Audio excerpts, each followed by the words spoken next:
Democracy Now!, democracynow.org, The War and Peace Report. I'm Amy Goodman. Rescue efforts have resumed at West Virginia's Upper Big Branch coal mine, where 25 miners were killed in an explosion earlier this week. Search teams are seeking 4 missing miners in the hopes they managed to escape to an underground safety chamber. The rescue effort has faced repeated delays in order to filter out dangerous gases. On Thursday, West Virginia Governor Joe Manchin said the delays were needed to protect the rescue team. The quality of the air since this morning, since the men have gone in, the quality of the air has deteriorated. We were concerned about what conditions that air would cause with explosive atmosphere. More details continue to emerge, meanwhile, about safety violations at the Upper Big Branch mine before Monday's explosion. A newly disclosed report says federal regulators issued evacuation orders at the mine more than 60 times since the start of 2009. In 2007, the mine's owner and operator, Massey Energy, narrowly prevented the Mine Safety and Health Administration, MSHA, from declaring a pattern of violations which could have led to the mine's closure. According to MSHA, the mine exceeded the national averages in 11 safety citation categories. For the most serious citation categories, the mine had more than 11 times the national rate. In Kyrgyzstan, the deposed president of Kyrgyzstan, Bakiyev, says he remains in office despite his forced departure from the capital, Bishkek. Bakiyev fled after opposition groups seized several government buildings amidst a crackdown that killed 75 protesters and wounded thousands more. The opposition has declared an interim government. In Washington, State Department spokesperson P.J. Crowley said the U.S. isn't taking sides in the conflict. There is a president who has not yielded power. There is an interim leadership that claims to be in charge of the government. We are talking to both. It's not for us to take sides one way or the other. Our interest here is with the people of Kyrgyzstan and a peaceful resolution of the situation. It's unclear if the turmoil in Kyrgyzstan will affect the U.S. military base there. Kyrgyz opposition groups have called for the terms of the base deal to be reevaluated. The Manas base has been a vital supply hub for the U.S. occupation of Afghanistan. At least 3 U.S. troops and a military contractor have died in a NATO helicopter crash in Afghanistan. The V-22 Osprey helicopter reportedly went down in the southeastern province of Zabul overnight. A Taliban-linked group claimed responsibility for the crash, saying its forces had shot the aircraft. But the U.S. military says the crash was due to mechanical failure. Israeli Prime Minister Benjamin Netanyahu has pulled out of a U.S. summit on nuclear security. President Obama's invited more than 40 countries to Washington for the meeting beginning next week. The Israeli newspaper Haaretz reports Netanyahu backed out over fears a group of Muslim states, including Egypt and Turkey, will renew calls for Israel to sign the International Nuclear Non-Proliferation Treaty, or NPT. The Iranian government isn't invited to the summit but plans to host its own nuclear gathering in Tehran later this month. The theme of the Tehran summit is, quote, nuclear energy for everyone, nuclear arms for no one. In other Iran news, there are new fears. The Iranian government is preparing to try 3 jailed American hikers on espionage charges. Shane Bauer, Sarah Shourd, and Josh Fatal were detained on July 31st after accidentally crossing into Iran while hiking in the mountains of Iraqi Kurdistan. According to Iranian state television, Iranian intelligence minister Haider Mosla claims Iran has, quote, credible evidence that the 3 have ties to U.S. spy agencies. In Spain, a top judge is facing trial on allegations of overreaching his authority in a probe of human rights abuses during the Spanish Civil War and the Franco regime. Baltasar Garzón is reportedly set to be accused of opening the investigation without proper jurisdiction.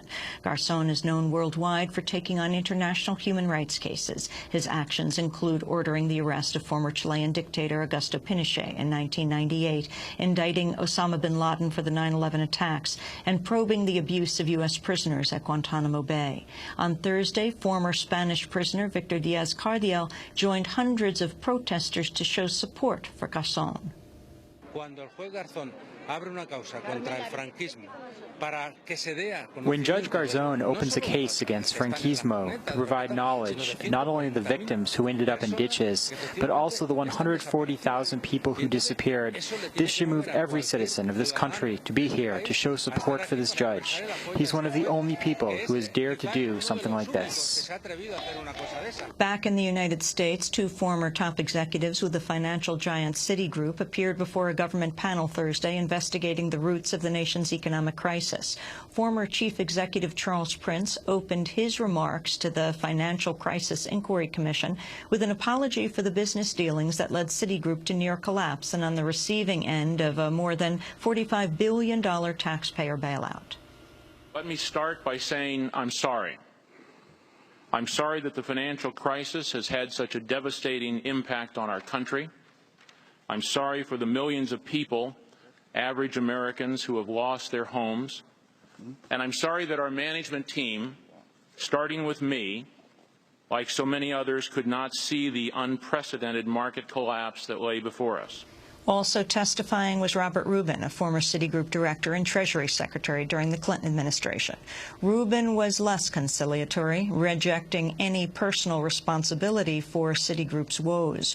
Rubin joined Citigroup after overseeing a major deregulatory effort that allowed banks to merge with insurance companies. The overhaul helped Citigroup become the nation's largest financial institution. Rubin later stepped down from Citigroup after collecting more than $100 million in compensation. His testimony came one day after former Citigroup executive Robert Bowen said Rubin and other top executives had ignored repeated warnings over Citigroup's business practices. I specifically warned Mr. Rubin about the extreme risks and unrecognized financial losses that existed within my business unit. I witnessed business risk practices which made a mockery of Citi credit policy.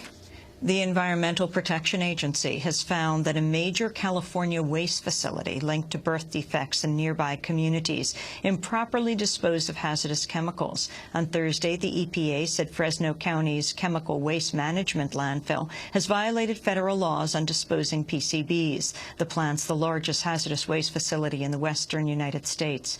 Nearby residents have blamed it for at least 11 birth defects since 2007.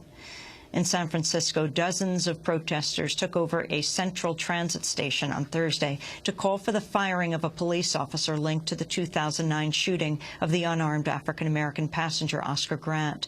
The officer, Anthony Pacone, had arrested Grant before another officer shot Grant to death. Details continue to emerge on the extent of the false claims and the controversy that led to the collapse of the community organizing group ACORN. ACORN recently disbanded as a national organization after months of legal and financial difficulty, largely stemming from the release of undercover videos taken inside its offices. The right-wing activists behind the videos claim they showed staffers offering advice to two individuals posing as a pimp and prostitute, but their story continues to be discredited piece by piece. A recent probe by California Attorney General Jerry Brown undermines a key claim that an ACORN staffer in San Diego offered advice on smuggling a group of prostitutes from Mexico. Brown's probe verified that the staffer, Juan Carlos Vera, in fact called the police right after the meeting to report what he had heard.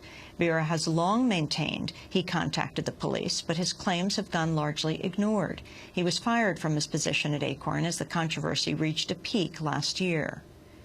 A new study says leading health and life insurance companies are major investors in the fast food industry.